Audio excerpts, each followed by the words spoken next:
അപ്പോൾ നമ്മുടെ ഇന്നത്തെ യാത്ര മലയാറ്റൂർക്ക് ഉണ്ടോ. അപ്പോൾ നാട്ടിലുള്ള സമയത്തൊക്കെ നമ്മൾ മലയാറ്റൂർ മല കയറാൻ പോകാറുണ്ട്. അപ്പോൾ അതേപോലെ നമ്മൾ ഇന്നും മല കയറാൻ പോവാണ്. അപ്പോൾ എല്ലാവരും കൂടെ കൂടിക്കോ. അങ്ങനെ നമ്മളിതേ മലയാറ്റൂർ എത്തി. അപ്പോൾ ഈ കാണുന്നതാണ് കുരിശുമലയ്ക്കുള്ള മെയിൻ എൻട്രൻസ്. വരുന്ന വഴിയാണെങ്കിൽ ചെറിയ മഴയൊക്കെ കിട്ടി. എന്തായാലും മഴ പെയ്ത് മാറിയത് നന്നായി. ഇപ്പോൾ കയറുമ്പോൾ ചൂടുണ്ടാവില്ലല്ലോ. പൊതുവെ ഇന്ന് ആൾക്കാർ കുറവാണ്. ദുഃഖവെള്ളിയുടെ ഒന്നും ഈസ്റ്ററിൻ്റെ അന്നായിരിക്കും നല്ല തിരക്ക്. അങ്ങനെ നമ്മളിപ്പോൾ പതുക്കെ കയറി തുടങ്ങിക്കാണ്. അങ്ങനെ അതേ ഒന്നാം സ്ഥാനം കാണാം. ഒന്നാം സ്ഥാനം എത്താനാ കുറച്ച് പാട്. പിന്നൊക്കെ അടുത്തടുത്താണ് കാണാം നമുക്ക്. പണ്ടൊക്കെ ഞങ്ങൾ ഓടിക്കയറാറുണ്ട്. കുറേ ഓടും, പിന്നെ ഇരിക്കും, പിന്നെ ഓടും, അങ്ങനെ കയറാറുണ്ട് പണ്ടൊക്കെ.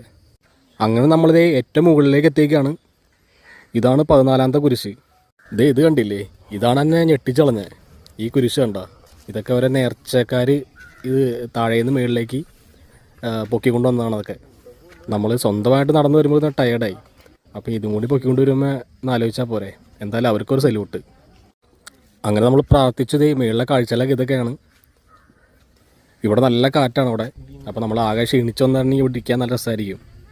നമ്മളിവിടെ കുറച്ച് ഇരുന്ന് നമ്മുടെ ക്ഷീണമൊക്കെ മാറ്റി. അപ്പോൾ നമ്മൾ പ്രാർത്ഥന കഴിഞ്ഞ് മല തിരിച്ചിറങ്ങാം കേട്ടോ. അപ്പോൾ ഈ വീഡിയോ ഇഷ്ടപ്പെട്ടെങ്കിൽ എല്ലാവരും സപ്പോർട്ട് ചെയ്യുക.